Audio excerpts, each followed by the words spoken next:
If we ask ourselves what spiritual science should be for men, then presumably, out of all sorts of reactions and feelings that we have developed in the course of our work in this field, we will place the following answer before our souls. Spiritual science should be for us a path to the higher development of our humanity, of all that is human in us.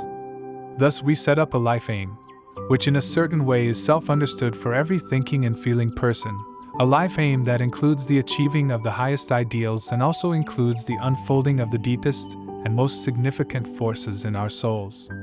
The best men in all ages have asked themselves how man can rightly bring to expression what lies within him, and to this question the most diverse answers have been given. Perhaps none can be found that is terser or more telling than the answer Goethe gave out of a deep conviction in his Geheimnis. From the power that binds all beings that man frees himself who overcomes himself. Deep meaning lies in these words, for they show us clearly and pregnantly what lies at the heart of all evolution. This is that man develops his inner feeling through rising above himself. Thereby we lift ourselves, so to speak, above ourselves. The soul that overcomes itself finds the path that leads beyond itself to the highest treasures of humanity. This lofty goal of spiritual research should be borne in mind when we undertake to treat such a theme as the one that is to occupy us here. It will lead us beyond the ordinary horizons of life to sublime things.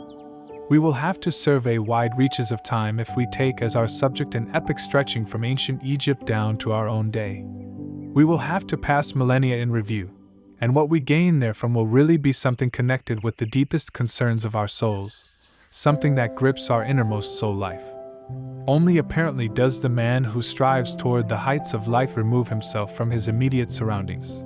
Just through this he comes to an understanding of his daily concerns. Man must get away from the troubles of the day, from what his routine brings to him, and look up to the great events of the history of the world and its peoples. Then for the first time he finds what is most sacred for his soul. It may seem strange to suggest that connections, intimate connections, should be sought for between our own time and ancient Egypt, when the mighty pyramids and the Sphinx appeared.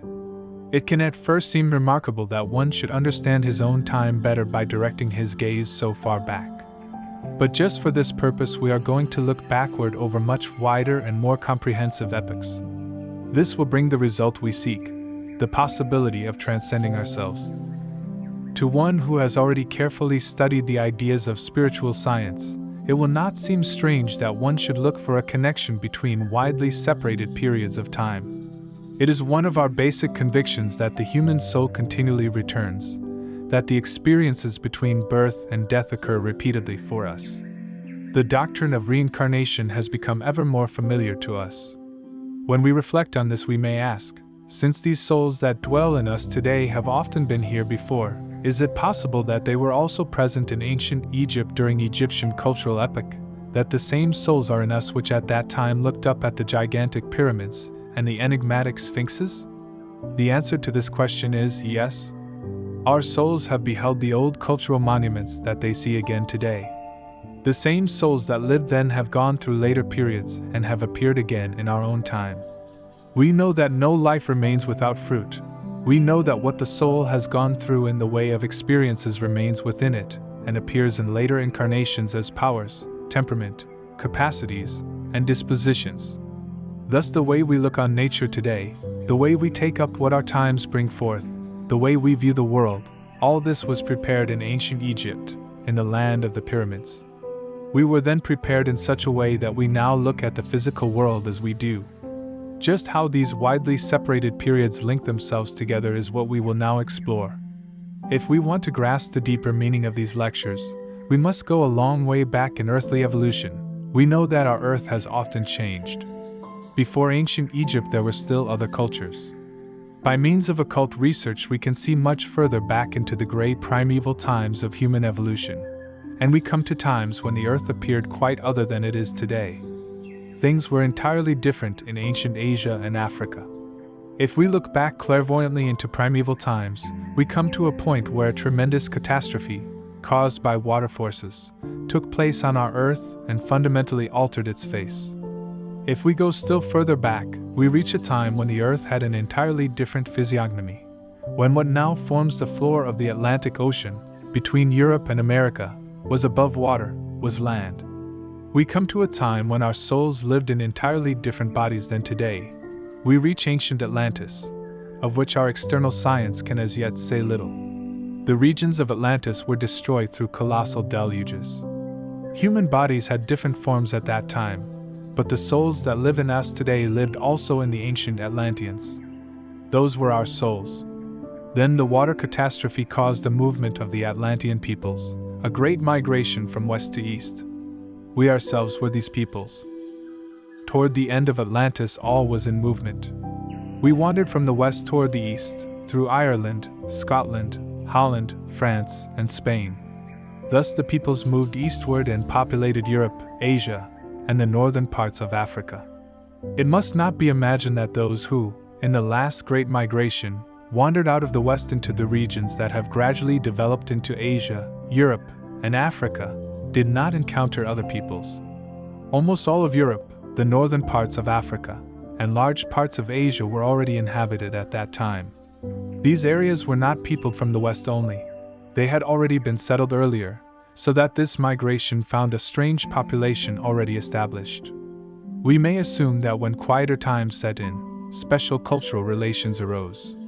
There was, for instance, in the neighborhood of Ireland, a region where, before the catastrophe that now lies thousands of years behind us, there lived the most advanced portions of the entire population of the earth. These portions then migrated, under the special guidance of great individualities, through Europe to a region of Central Asia, and from that point cultural colonies were sent out to the most diverse places. One such colony of the post-Atlantean time was sent from this group of people into India, finding a population that had been seated there from primeval times and had its own culture. Paying due heed to what was already present, these colonists founded the first post-Atlantean culture. This was many thousand years ago, and external documents tell us scarcely anything about it. What appears in these documents is much later. In those great compendiums of wisdom called the Vedas, we have only the final echoes of a very early Indian culture that was directed by super-earthly beings and was founded by the holy rishis. It was a culture of a unique kind, and we today can form only a feeble idea of it because the Vedas are only a reflection of that primeval holy Indian culture. After this culture there followed another, the second cultural epoch of the post-Atlantean time. Out of this the wisdom of Zarathustra flowed and the Persian culture arose. Long did the Indian culture endure, long also the Persian, reaching a culmination in Zarathustra.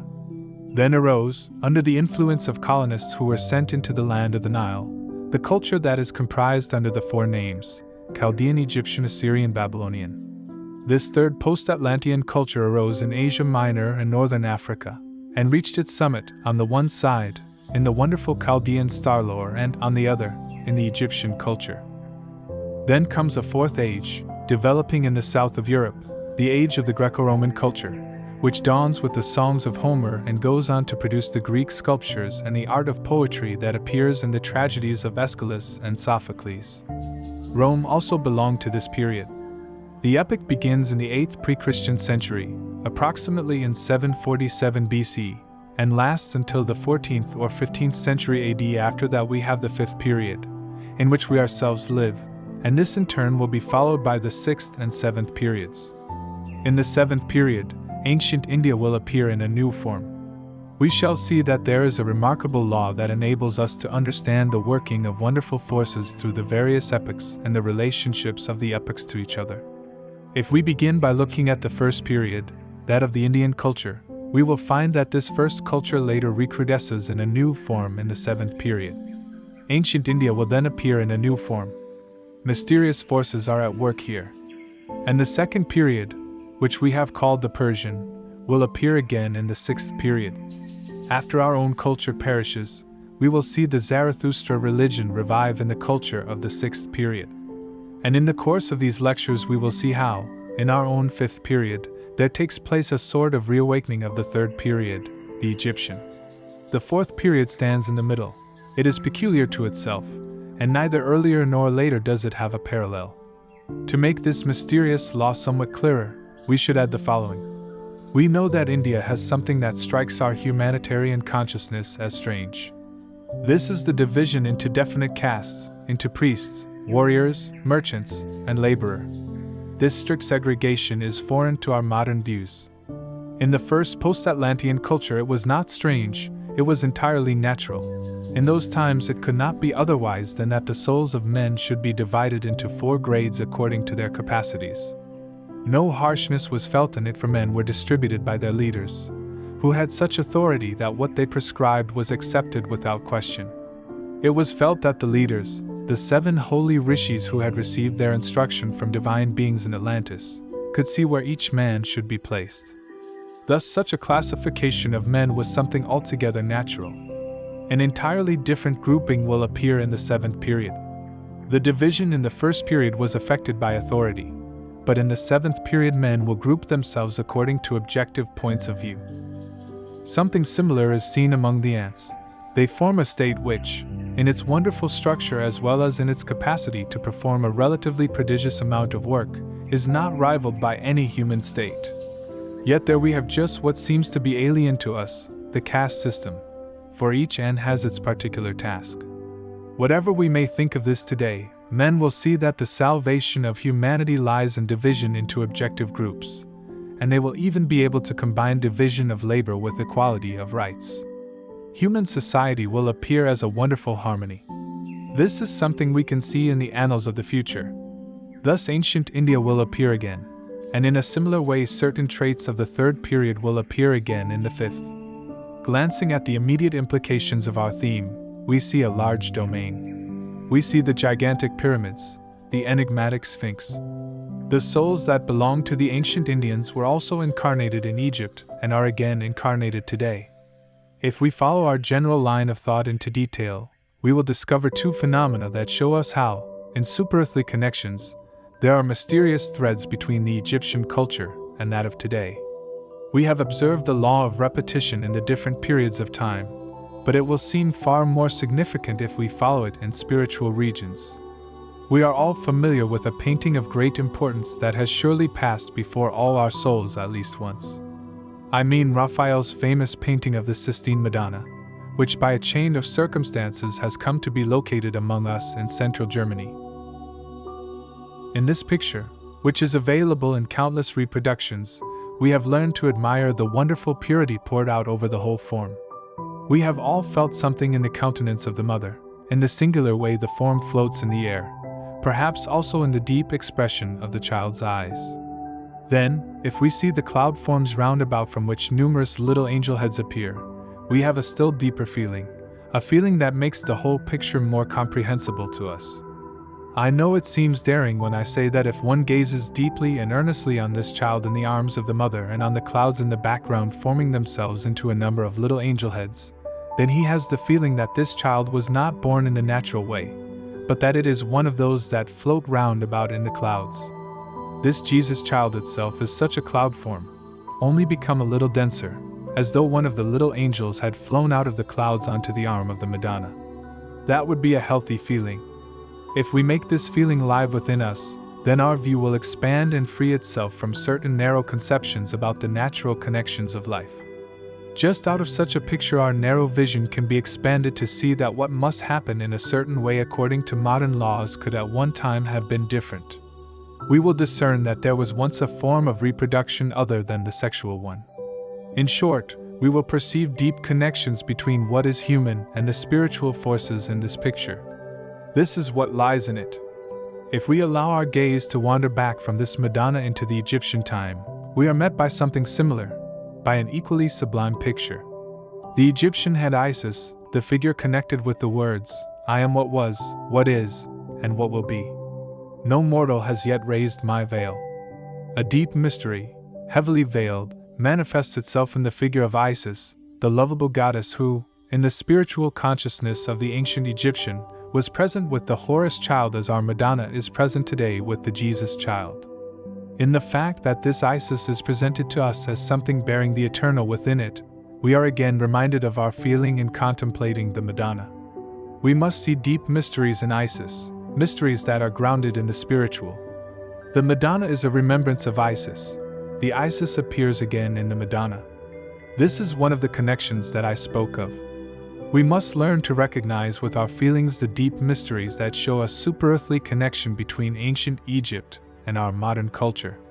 Still, another connection can be brought before you today. We recall how the Egyptian handled the dead. We remember the mummies, and how the Egyptian concerned himself that the outer physical form should be preserved for a long time. We know that he filled his tombs with such mummies, in which he had preserved the outer form, and that as mementos of the past physical life he gave to the deceased certain utensils and possessions suited to the needs of physical life. Thus what the person had had in the physical was to be retained. In this way the Egyptian bound the dead to the physical plane.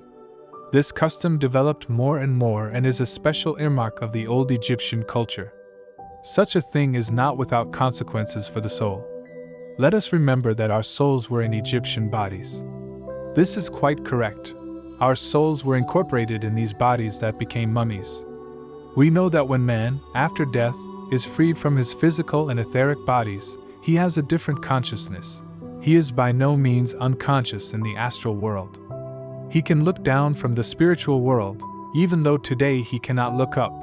He can then look down on the physical earth. It is not then indifferent to him whether his body has been preserved as a mummy, has been burned, or has decayed. A definite kind of connection arises through this. We shall see this mysterious connection through the fact that in ancient Egypt the bodies were preserved for a long time. The souls experienced something very definite in the period after death. When they looked down they knew, that is my body. They were bound to this physical body. They had the form of their body before them. This body became important to the souls, for the soul is susceptible to impressions after death. The impression made by the mummified body imprinted itself deeply, and the soul was formed in accordance with this impression. These souls went through incarnations in the Greco-Latin period, and in our own time they are living in us. It was not without effect that they saw their mummified bodies after death, that they were repeatedly led back to these bodies. This is by no means unimportant.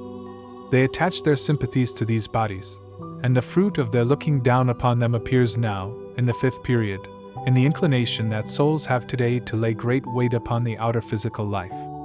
All that we describe today as the attachment to matter stems from the fact that the souls at that time, out of the spiritual world, could look upon their own embodiment. Through this man learned to love the physical world. Through this it is so often said today that the only important thing is the physical body between birth and death. Such views do not arise out of nothing. This is not a criticism of the practice of mummifying. We only want to point to certain necessities that are connected with the repeated incarnating of the soul. Without this pondering on the mummies, men would not have been equal to developing further. We would by now have lost all interest in the physical world had the Egyptians not had the mummy cult. It had to be thus if a proper interest in the physical world was to be awakened. That we see the world as we do today is a consequence of the fact that the Egyptians mummified the physical body after death. This cultural stream was under the influence of initiates, who could see into the future. Not through anyone did men make mummies. Particularly in those days, mankind was led by high individualities who prescribed what was right. This was done under authority. In the schools of the initiates it was known that our fifth epoch was connected with the third epoch. These mysterious connections stood at that time before the eyes of the priests, who instituted mummification so that the souls might acquire the disposition to seek spiritual experience in the external physical world. The world is guided through wisdom. This is a second example of such connections. That men think as they do today is a result of what they experienced in ancient Egypt. Here we glimpse deep mysteries that reveal themselves in the cultural streams.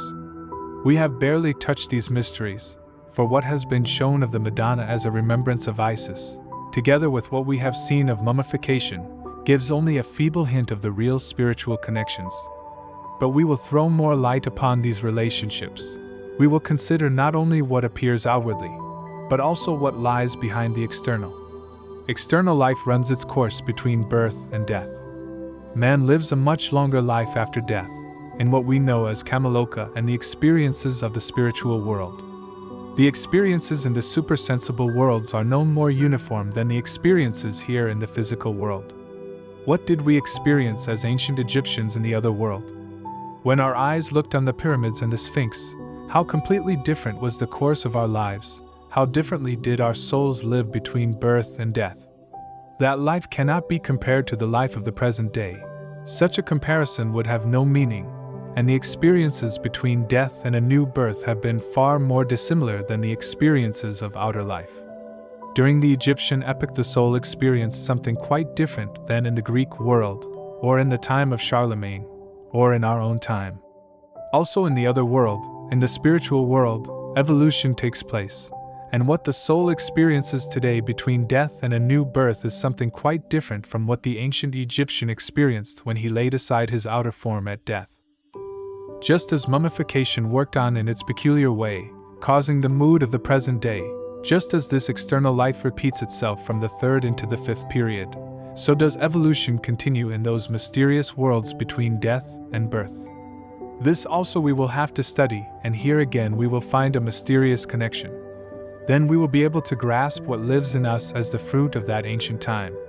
We will be led into deep recesses of the labyrinth of the Earth's evolution. But just through this we will recognize the full connection between what the Egyptian built, what the Chaldean thought, and what we today live. We will see what was then achieved flaring up again in what surrounds us, in what interests us in our environment. Physically and spiritually we will obtain clues to this connection. It will also be shown how evolution proceeds, how the fourth period forms a wonderful link between the third and the fifth.